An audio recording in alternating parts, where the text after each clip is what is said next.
En las montañas brumosas de la prefectura de Gifu, donde los cedros centenarios susurran secretos ancestrales, se alza una estructura que desafía el paso del tiempo. Sus muros de madera envejecida y tejas grises parecen fundirse con la neblina perpetua que envuelve el valle. Esta es la historia de la Academia Femenina Yamakawa, un lugar donde la educación se convirtió en pesadilla y donde los ecos del pasado aún resuenan en pasillos vacíos.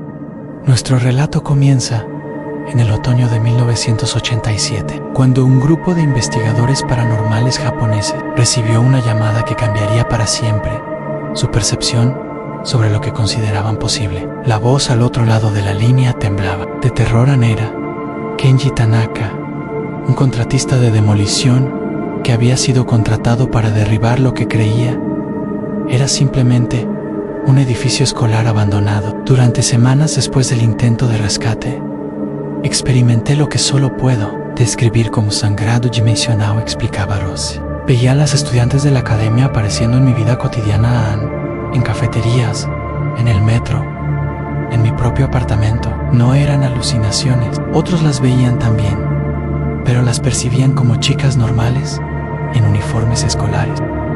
Solo yo sabía quiénes eran realmente y de dónde venían. Este fenómeno de sangrado se ha convertido en una preocupación creciente para los investigadores. Parece que la influencia de la academia se está expandiendo gradualmente, más allá de sus límites físicos, especialmente a medida que más personas toman conciencia de su existencia a través de Internet y medios de comunicación. Los foros en línea dedicados a fenómenos paranormales japoneses están llenos de reportes de encuentros con estudiantes en uniformes de 1938, en ubicaciones cada vez más distantes de la academia original. Un caso particularmente inquietante involucró a un estudiante universitario de Tokio que reportó encontrarse repetidamente con la misma chica en el tren hacia la universidad. Siempre se sentaba en el asiento de enfrente y leía el mismo libro de literatura clásica. Escribía en un foro en línea. Al principio pensé que era solo una estudiante con gustos anticuados, pero algo sobre ella me inquietaba. Nunca parecía envejecer. Siempre llevaba el mismo peinado perfectamente arreglado, y cuando intenté hablarle, me miró con una expresión de profunda tristeza y susurró: por favor, dile a mi madre que estoy bien, pero que no puedo volver a casa todavía. Cuando el estudiante investigó más a fondo, descubrió que la descripción de la chica coincidía exactamente con Akiko Suzuki, una de las víctimas de la academia cuya fotografía había encontrado en los archivos históricos en línea. La familia Suzuki había vivido en el mismo distrito de Tokio donde él tomaba el tren, más de 80 años atrás. Estos incidentes han llevado a algunos investigadores a teorizar que las estudiantes están desarrollando la capacidad de proyectarse fuera de los confines de la academia, posiblemente como un mecanismo de supervivencia psicológica. Si han estado conscientes durante 8 décadas, es lógico que busquen formas de conectarse con el mundo exterior, incluso si no pueden abandonar físicamente su prisión temporal. La situación se complicó aún más en 2018, cuando una estudiante de intercambio estadounidense en la Universidad de Kioto reportó haber sido contactada por lo que describía como una maestra japonesa muy educada, pero extrañamente anticuada, que la invitó a visitar una escuela especial en las montañas, donde podría perfeccionar su comprensión de la cultura japonesa tradicional. La estudiante Jennifer Walsh, de California, inicialmente creyó que se trataba de una oportunidad educativa legítima. La maestra había demostrado un conocimiento extraordinario de literatura japonesa clásica y había hablado elocuentemente sobre los valores tradicionales de disciplina y perfección académica. Solo cuando Walsh mencionó el encuentro a su profesor de historia japonesa, este reconoció la descripción como coincidente con la directora Yamakawa. Lo más inquietante, reportaba Walsh posteriormente, era que esta mujer sabía cosas sobre mí que no había compartido con nadie en Japón: el nombre de mi universidad en casa, mis planes de carrera, incluso detalles sobre mi familia. Cuando le pregunté cómo sabía estas cosas, sonrió y dijo que había estado observando estudiantes prometedoras de todo el mundo para su programa especial. La intervención rápida de las autoridades universitarias alertadas por el profesor de Wall, evitó lo que podría haber sido el primer caso documentado de reclutamiento internacional por parte de la academia. Sin embargo, el incidente demostró que la influencia de la directora Yamakawa había evolucionado considerablemente desde 1938, adaptándose a los métodos de comunicación modernos y expandiendo sus criterios de reclutamiento más allá de estudiantes japonesas. Los investigadores actuales han identificado patrones preocupantes en estos intentos de reclutamiento. La directora parece dirigirse específicamente a jóvenes que estudian cultura japonesa, que muestran interés en la perfección académica o que provienen de familias con altas expectativas educativas. Sus métodos han evolucionado para incorporar elementos de manipulación psicológica moderna, combinados con su carisma sobrenatural original. El Dr. Takeshi Yamada, quien actualmente dirige el proyecto de investigación más extenso sobre la academia, ha documentado más de 40 casos de intentos de reclutamiento en los últimos 5 años. Lo que vemos es una inteligencia que ha tenido 80 años para observar y aprender sobre el mundo moderno. Explica, la directora ya no es simplemente una reliquia de 1938. Se ha adaptado y evolucionado, volviéndose más sofisticada en sus métodos, pero manteniendo su objetivo fundamental en crear lo que ella percibe como el entorno educativo perfecto. Los métodos de contacto han variado desde encuentros aparentemente casuales en bibliotecas y cafetería, hasta comunicaciones a través de sueños vívidos y, en algunos casos, contacto directo a través de redes sociales utilizando perfiles que parecen completamente normales hasta que se examina su historial más de cerca. Estos perfiles a menudo muestran un conocimiento enciclopédico de literatura japonesa clásica y una obsesión con conceptos de perfección y dedicación académica. Un aspecto particularmente perturbador de estos intentos de reclutamiento es que la directora parece capaz de ofrecer tentaciones específicamente adaptadas a las vulnerabilidades individuales de sus objetivos. A estudiantes que luchan académicamente, les promete métodos infalibles para alcanzar la excelencia. A aquellos que se sienten aislados socialmente, les ofrece una comunidad de compañeras dedicadas y comprensivas. A los que enfrentan presión familiar por el rendimiento, les propone un entorno donde sus esfuerzos serán valorados eternamente. Es una depredadora psicológica extraordinariamente hábil, observa la doctora Rei Tanaka, psicóloga especializada en manipulación COLT. Ha tenido décadas para perfeccionar su comprensión de las inseguridades y ambiciones de las mujeres jóvenes. Su propuesta no es obviamente malévola, al contrario, presenta como una oportunidad única de crecimiento personal y logro académico. Los esfuerzos actuales para contrarrestar la influencia de la academia incluyen programas de concientización en universidades japonesas e internacionales, especialmente aquellas con programas de estudios japoneses. Los estudiantes son advertidos sobre los signos de contacto por parte de la directora en invitaciones a escuelas no registradas, promesas de programas educativos especiales o tradicionales, y contactos que demuestran conocimiento inexplicable sobre sus vidas personales. Sin embargo, estos esfuerzos se ven complicados por el hecho de que muchas de las personas contactadas inicialmente experimentan los encuentros como positivos y beneficiosos. La directora invierte tiempo considerable en construir relaciones de confianza antes de revelar la verdadera naturaleza de su propuesta. Para cuando las víctimas potenciales se dan cuenta del peligro, a menudo ya han desarrollado vínculos emocionales que hacen difícil romper el contacto. El caso más reciente documentado ocurrió en marzo de 2023, exactamente 85 años después de los eventos originales. Una estudiante graduada de la Universidad de Oxford, especializada en literatura japonesa del periodo Meiji, reportó haber estado en correspondencia por correo electrónico durante 6 meses con alguien que se identificaba como profesora Yamakawa, directora de la Academia Cultural Tradicional Japonesa. La correspondencia que la estudiante compartió con las autoridades después de darse cuenta del peligro revelaba un nivel de sofisticación y conocimiento que iba mucho más allá de cualquier cosa documentada previamente. La directora había demostrado familiaridad con debates académicos contemporáneos. Había proporcionado análisis originales y perspicaces de textos clásicos. Incluso había ofrecido acceso a documentos raros que la estudiante no había podido encontrar en ninguna biblioteca occidental.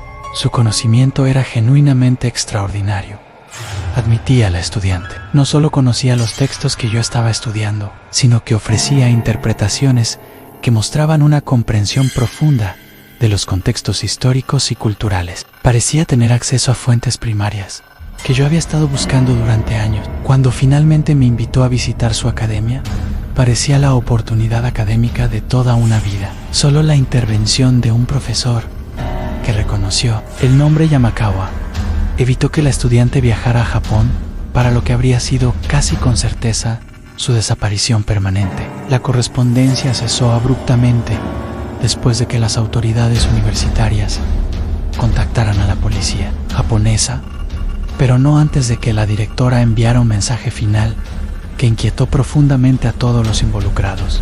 Lamento que hayas elegido rechazar esta oportunidad, escribía. Sin embargo, entiendo que el mundo moderno hace que sea difícil para las jóvenes reconocer cuando se les ofrece algo verdaderamente valioso. Quizás en el futuro, cuando hayas experimentado más de las decepciones que el mundo exterior tiene que ofrecer, reconsiderarás mi invitación. Siempre hay lugar en nuestra academia para estudiantes verdaderamente dedicadas. El mensaje sugería no solo que la directora no había abandonado sus intentos de reclutar a esta estudiante específica, sino que había desarrollado una paciencia estratégica, esperando momentos de vulnerabilidad personal para renovar su aproximación. Esta evolución táctica ha llevado a los investigadores a clasificar la amenaza representada por la academia como activa y creciente. Los estudios más recientes sobre el sitio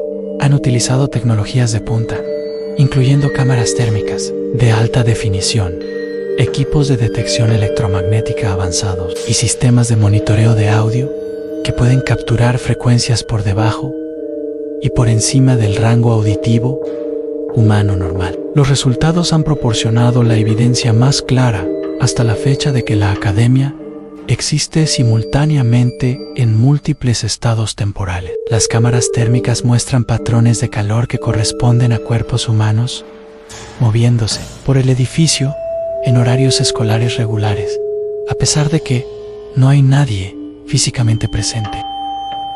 Los detectores electromagnéticos registran campos de energía que fluctúan en patrones que corresponden a actividad cerebral humana, pero a una escala que sugiere la presencia de más de 100 mentes activas simultáneamente. Quizás lo más inquietante son los registros de audio, que han capturado lo que parecen ser lecciones completas, siendo enseñadas y recibidas. Los análisis lingüísticos confirman que el japonés hablado corresponde al dialecto y la forma específicos del periodo de 1938, pero con un nivel de complejidad y sofisticación que sugiere que las conversaciones no son simples repeticiones, sino interacciones dinámicas y en evolución. Lo que estamos observando desafía nuestros modelos fundamentales de cómo funciona la realidad, explica el Dr. Yamada. No estamos lidiando con ecos del pasado o residuos psíquicos. Esto es un presente alternativo, funcionando en paralelo con el nuestro, con seres conscientes que continúan aprendiendo, creciendo intelectualmente y adaptándose dentro de los parámetros de su prisión. Esta realización ha llevado a un debate ético complejo dentro de la comunidad de investigadores. Si las estudiantes están verdaderamente conscientes y continuando su desarrollo intelectual, ¿tienen derecho a permanecer en su estado actual, si así lo eligen? ¿O la naturaleza coercitiva de su situación original significa que cualquier elección que hagan está viciada por décadas de manipulación psicológica? Los intentos de comunicación directa con las estudiantes han producido respuestas mixtas. Algunas expresan claramente su deseo de escapar y reunirse con sus familias, aunque comprenden que esas familias han muerto hace décadas. Otras parecen haber aceptado su situación e incluso expresan satisfacción con su estado de perfección académica eterna. Un tercer grupo parece completamente inconsciente de que algo esté mal viviendo cada día como si fuera simplemente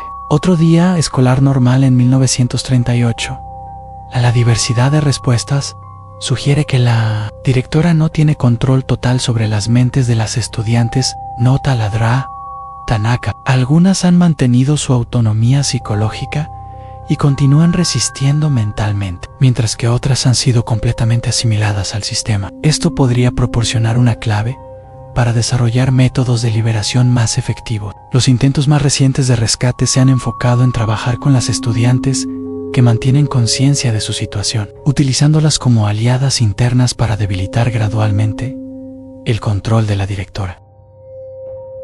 Sin embargo, estos esfuerzos se han visto complicados por el hecho de que cualquier acto de rebelión abierta resulta en lo que las estudiantes describen como sesiones de corrección con la directora, después de las cuales emergen temporalmente, más dóciles y conformes. El proyecto de investigación actual, financiado conjuntamente por universidades japonesas, instituciones internacionales, está desarrollando lo que llaman un protocolo de liberación gradual. La teoría es que, en lugar de intentar romper bruscamente los vínculos sobrenaturales que mantienen a las estudiantes atrapadas, podrían debilitarse gradualmente a través de una combinación de rituales específicos, apoyo psicológico, y la introducción cuidadosa de elementos del mundo moderno que ayuden a las estudiantes a reconocer la naturaleza irreal de su situación. Sin embargo, estos esfuerzos enfrentan una oposición creciente por parte de la directora, que parece estar volviéndose más agresiva en sus esfuerzos por proteger su dominio. Los investigadores reportan interferencia cada vez más sofisticada con su equipo, incluyendo fallos inexplicables en dispositivos electrónicos, alteraciones en los datos grabados que introducen información falsa y, en algunos casos, amenazas directas comunicadas a través de diversos medios. Un mensaje particularmente inquietante fue recibido por el Dr. Yamada a través de su propio sistema de correo electrónico universitario, enviado desde una dirección que no pudo ser rastreada. Su interferencia con la educación de mis estudiantes es inaceptable. Ellas han elegido dedicar sus vidas al perfeccionamiento intelectual, libre de las distracciones y corrupciones del mundo exterior. Si continúa con sus intentos de sabotear su educación, me veré obligada a expandir mi academia para incluir instalaciones para investigadores entrometidos. La amenaza no fue tomada a la ligera, especialmente considerando los casos documentados de intentos de reclutamiento dirigidos a los propios investigadores. Varios miembros del equipo han reportado sueños vívidos en los que la directora les ofrece posiciones como maestros en su academia, prometiéndoles acceso ilimitado a conocimientos y estudiantes perfectamente disciplinadas y dedicadas.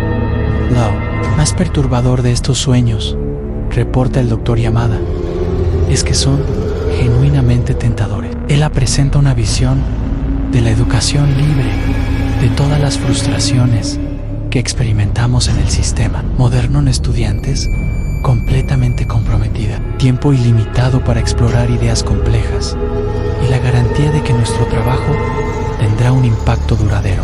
Comprendo cómo pudo convencer a las maestras originales de participar en sus rituales. La situación actual permanece en un estado de equilibrio tenso. La academia continúa funcionando en su realidad alterada, con más de 100 estudiantes atrapadas en un ciclo educativo eterno. La directora mantiene su búsqueda de nuevos reclutas, adaptando continuamente sus métodos a las tecnologías y vulnerabilidades modernas, y los investigadores continúan sus intentos de encontrar una solución que pueda liberar a las víctimas sin crear riesgos mayores. Mientras tanto, el edificio físico permanece como un monumento silencioso a los peligros de la obsesión descontrolada con la perfección. Sus ventanas rotas reflejan la luz de la luna. Sus pasillos llenos de telarañas ocultan aulas donde lecciones eternas continúan siendo enseñadas. En su sótano, artefactos ancestrales mantienen vínculos sobrenaturales que conectan el pasado con el presente de maneras que la ciencia aún no comprende completamente. Para los habitantes de la región, la academia se ha convertido en parte del paisaje cultural, una presencia inquietante pero familiar que sirve como recordatorio de que algunos aspectos del mundo permanecen más allá de la comprensión racional. Los niños locales aprenden desde temprana edad a evitar el sendero que lleva al edificio abandonado, especialmente durante las noches de marzo, cuando las luces fantasmales son más visibles y las voces de estudiantes cantando himnos escolares pueden escucharse a través del viento nocturno. Sin embargo, para la comunidad científica internacional, la academia representa algo mucho más significativo, en evidencia de que la realidad es más maleable de lo que habíamos asumido y que la mente humana, en circunstancias extremas, puede alterar las leyes fundamentales que gobiernan el tiempo, el espacio y la conciencia.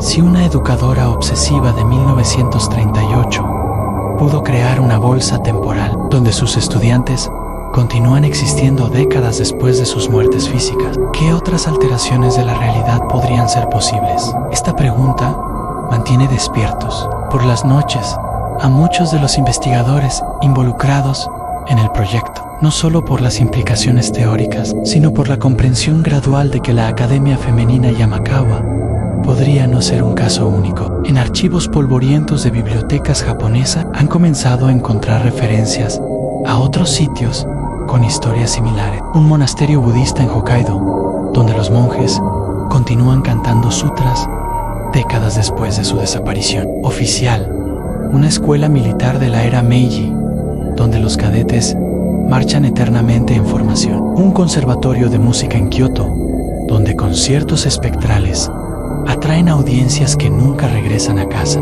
Si estos casos representan un patrón más amplio, entonces la academia podría ser solo la primera de muchas anomalías temporales, esperando ser descubiertas en todo Japón. Y si la directora Yamakawa ha estado utilizando las últimas 8 décadas para perfeccionar sus métodos, estudiando el mundo moderno y desarrollando nuevas estrategias de reclutamiento, entonces su visión de una red de academias perfectas podría estar más cerca de la realización de lo que cualquiera se atreve.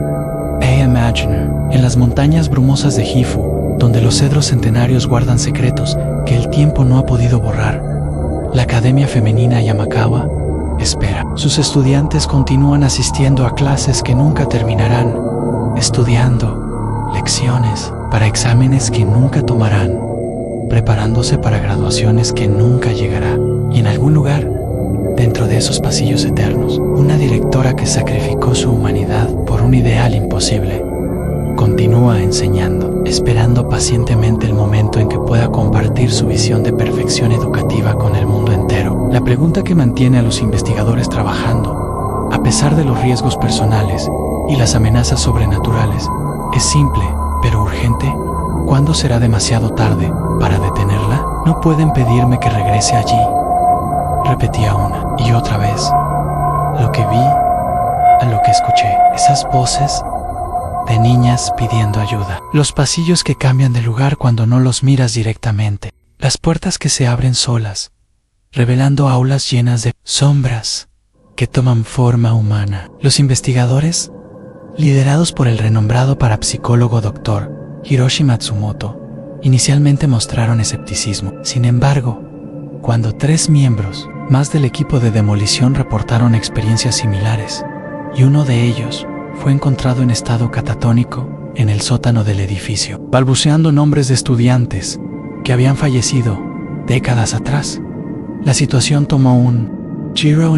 La Academia Femenina Yamakawa había sido fundada en 1923, durante la era Taisho, como un prestigioso internado para señoritas de familias adineradas. Su fundadora, la directora Imako Yamakawa, era una mujer visionaria que creía fervientemente en el poder de la educación para transformar la sociedad japonesa. El edificio, construido siguiendo los más modernos estándares occidentales de la época, incluía dormitorios, aulas, un comedor común, una biblioteca y un teatro donde las estudiantes podían desarrollar sus talentos artísticos. Durante sus primeros 15 años de operación, la academia gozó de una reputación impecable. Las hijas de industriales, políticos y académicos prominentes recibían una educación integral que combinaba disciplina tradicional japonesa con conocimientos occidentales modernos. Las graduadas de Yamakawa se convertían en esposas ejemplares, maestras respetadas y, en algunos casos, pioneras en campos como la literatura y las artes. Sin embargo, todo cambió dramáticamente en el invierno de 1938, cuando Japón se sumergía cada vez más profundamente en el fervor militarista que precedería a la Segunda Guerra Mundial. La directora Yamakawa, ahora una mujer de 65 años, había comenzado a mostrar signos de lo que los documentos médicos de la época describían como deterioro mental severo. Los testimonios de maestras que sobrevivieron a los eventos posteriores pintan el retrato de una mujer obsesionada con la pureza, la perfección y lo que ella llamaba el sacrificio necesario para la grandeza de la nación. Fue en febrero de 1938 cuando ocurrieron los primeros incidentes inquietantes. Yuki Sato, una estudiante de 17 años proveniente de una familia de comerciantes de Osaka, desapareció durante la noche. Su compañera de cuarto reportó que Yuki había mencionado sentir presencias extrañas en los pasillos y que había comenzado a tener pesadillas recurrentes sobre una mujer mayoere que la llamaba desde el sótano del edificio. La búsqueda de Yuki duró 3 días. Fue encontrada en el sótano, en una habitación que oficialmente no existía en los planos del edificio. Su estado era descrito en los reportes policiales como catatónico y repetía constantemente una frase en particular. Ella dice que debo ser perfecta. Ella dice que todas debemos ser perfectas para siempre. Este fue solo el comienzo. Durante las siguientes semanas, 5 estudiantes más desaparecieron en circunstancias similares. Todas fueron encontradas en diferentes partes del sótano, en habitaciones ocultas que parecían haber sido construidas específicamente para albergar algo. A las paredes de estas habitaciones estaban cubiertas con inscripciones en caligrafía japonesa clásica, repitiendo mantras sobre pureza, sacrificio y perfección eterna. La situación alcanzó su punto más aterrador en marzo de 1938, cuando la maestra de literatura Sachiko Kimura decidió investigar por su cuenta los extraños sucesos que plagaban la academia. En su diario personal, que fue descubierto décadas después, escribió: a la directora ya no es la mujer que conocí hace 15 años. Hay algo en sus ojos, una obsesión que va más allá de la razón. Anoche la seguí hasta el sótano y lo que vi me ha llenado de un terror que no puedo describir con palabras. Kimura describía rituales nocturnos donde la directora Yamakawa, vestida con ropajes ceremoniales tradicionales, conducía a las estudiantes desaparecidas en extraños ritos que combinaban elementos del sintoísmo ancestral con prácticas que ella no podía identificar. Las niñas parecen estar en trance, escribía. Sus ojos están vacíos, pero sus labios se mueven al unísono, recitando palabras en un idioma que no reconozco. Y la directora ya no parece completamente humana. El clímax de esta pesadilla llegó en la noche del 15 de marzo de 1938, según los testimonios de las pocas supervivientes. La directora había reunido a todas las estudiantes y maestras en el teatro de la academia para lo que describió como la ceremonia de purificación final. Las puertas fueron cerradas con llave desde el exterior, y lo que siguió fue descrito por los investigadores posteriores como un evento que desafía toda explicación racional. Los testimonios de las supervivientes, aunque fragmentarios y a menudo contradictorios debido al trauma, coinciden en ciertos detalles escalofriantes. La directora había aparecido en el escenario vestida con un kimono blanco ceremonial, sosteniendo lo que parecía ser un artefacto antiguo, una máscara de teatro, no de madera negra, con expresión de profundo dolor. Comenzó a hablar sobre la imperfección del mundo moderno. Recordaba a Michiko Hayashi, una de las 5 supervivientes. En una entrevista realizada 50 años después, decía que las estudiantes de Yamakawa habían sido elegidas para algo especial, que serían preservadas en un estado de perfección eterna, libres de la corrupción del tiempo y el cambio. Lo que siguió fue descrito por las supervivientes como una transformación gradual, pero aterradora. Las luces del teatro comenzaron a atenuarse hasta casi desaparecer, pero extrañamente, las figuras en el escenario se volvían más visibles, como si emanaran su propia luz sobrenatural. La voz de la directora cambió, volviéndose más profunda y resonante, con ecos que parecían provenir de múltiples fuentes simultáneamente. Las estudiantes que habían desaparecido previamente aparecieron en el escenario, continuaba Hayashi. Pero había algo terriblemente mal en ellas. Sus movimientos eran demasiado fluidos, sus sonrisas demasiado perfectas, sus ojos completamente vacíos de vida. Se movían como marionetas controladas por hilos invisibles. Fue entonces cuando comenzó el llamado. Una melodía etérea, casi hipnótica, llenó el teatro. No era música en el sentido tradicional, sino algo que parecía resonar directamente en la mente de quienes la escuchaban. Las estudiantes en la audiencia comenzaron a levantarse de sus asientos, una por una, caminando hacia el escenario con movimientos lentos y deliberados.